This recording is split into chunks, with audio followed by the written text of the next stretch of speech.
অনুরোধ জানাবো আজকে শ্রী মাখনলাল সরকার সম্পর্কে তিনি আমাদের বলবেন।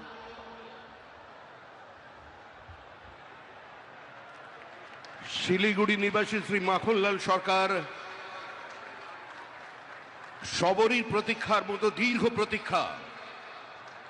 ভারত কেশরী ডক্টর শ্যামাপ্রসাদ মুখার্জি, যিনি ভারতের সংবিধান এবং ভারতবর্ষের অখণ্ডতার জন্য এই বাংলায় জন্মগ্রহণ করে নিজের প্রাণ দিয়েছিলেন, যাকে কাশ্মীরের জেলে রহস্যজনকভাবে কার্যত খুন করা হয়েছিল, এবং তার সেই যাত্রার যিনি সহযোগী ছিলেন, সেই মাখনলাল সরকার ৯৭ বছর বয়স হয়েছে তার, তিনিও আজকের দিনে আমাদের এখানে এসে উপস্থিত হয়েছেন।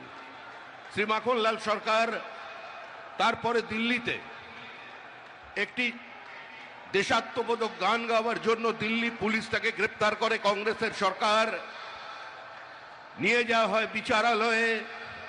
বিচারপতি বলে